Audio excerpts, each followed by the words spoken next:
Hello friends, welcome to kitchen spark. இன்றைக்கி நம்ம கிச்சனில் என்ன பார்க்கலாம் அப்படின்னு கேட்டிங்கன்னா, நாம் இன்றைக்கி ரொம்ப ரொம்ப சூப்பராக ஸ்வீட் பன் தாங்க செய்ய போகிறோம். நல்லா ஸ்பான்ச்சியாக இருக்கும் இந்த ஸ்வீட் பன்னு. இன்றைக்கி நாம் இதை எப்படி செய்யலான்னு பார்க்கலாம். அதுக்கு முன்னாடி இன்னும் நீங்கள் நம்ம சேனலை சப்ஸ்கிரைப் பண்ணல அப்படின்னா சப்ஸ்கிரைப் பண்ணிவிடுங்க. அப்படியே பக்கத்தில் இருக்கிற பெல்லைக்கானை கிளிக் பண்ணிடுங்க. வாங்க ரொம்ப ரொம்ப சுலபமாக இந்த ஸ்பான்ச்சியான ஸ்வீட் பன்னு எப்படி செய்யலான்னு பார்க்கலாம்.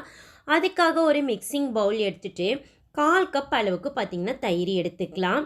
கொஞ்சம் கெட்டியான தயிராக எடுத்துக்கலாம். அதில் ஒரு 2 டேபிள் ஸ்பூன் அளவுக்கு பவுடர் சுகர் எடுத்துக்கலாங்க. அப்புறம் பார்த்திங்கன்னா 1/4 டீஸ்பூன் அளவுக்கு பார்த்திங்கன்னா பேக்கிங் சோடா எடுத்துக்கலாம். இது நல்லா உங்களுக்கு நல்லா பீட் பண்ணணும், நல்லா மிக்ஸ் பண்ணி விடணுங்க. இப்போ பார்த்திங்கன்னா நல்லா க்ரீமி ஸ்ட்ரக்சர் வர வரைக்கும் நம்ம இந்த மாதிரி நல்லா மிக்ஸ் பண்ணி கொடுத்துடணும். பாருங்கள், நல்லா உங்களுக்கு க்ரீமியாக கிடச்சிருச்சு. அதுக்கப்புறம் இதில் 1 கப் அளவுக்கு மைதாங்க, நல்லா சலிச்சுட்டு எடுத்துக்கோங்க மைதாவை.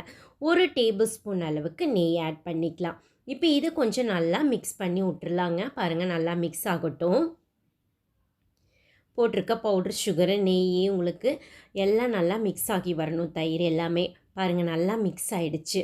அதுக்கப்புறம் 1/4 கப் அளவுக்கு தண்ணி எடுத்துக்கிறோம். அதுவும் பார்த்திங்கன்னா கொஞ்சம் கொஞ்சமாக தொளிச்சு விட்டு நம்ம மாவை பிசைஞ்சு எடுத்துக்க போகிறோம். பாருங்கள், இந்த மாதிரி நல்லா பிசைஞ்சாச்சு. கட்டிகள் எதுவும் இல்லாமல் நல்லா பிசைஞ்சு விட்டுறணும்.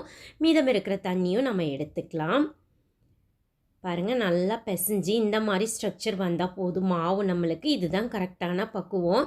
நம்ம இது ஒரு 45லேருந்து 1 ஹவருக்கு இது ரெஸ்ட்டு கொடுக்கணுங்க.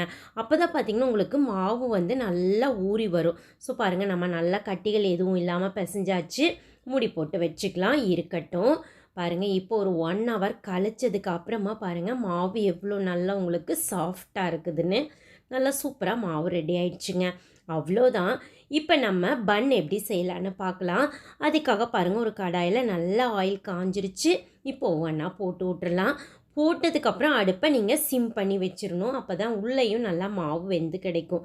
பாருங்கள், குட்டி குட்டியாக போட்டுக்கோங்க. அதுவே நல்லா ஃப்ளஃபியாக உங்களுக்கு பெருசாக எந்திரிச்சு வரும்.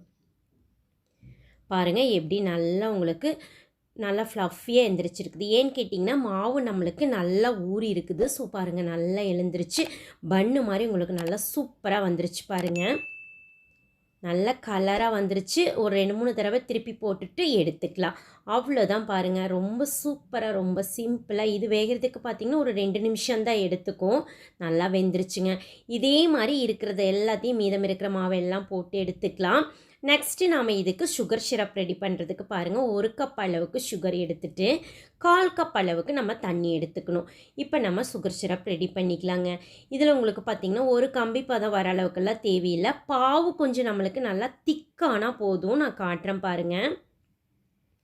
நல்லா மிக்ஸ் ஆனதுக்கப்புறம் பாருங்கள், நம்ம கரண்டியில் எடுக்கிறப்ப பார்த்திங்கன்னா இந்த அளவுக்கு திக்னஸ் இருக்கணுங்க. இப்போ இந்த அளவுக்கு இருந்தால் போதும். ஓகே, நம்மளுக்கு பாவும் ரெடி ஆகிடுச்சுங்க.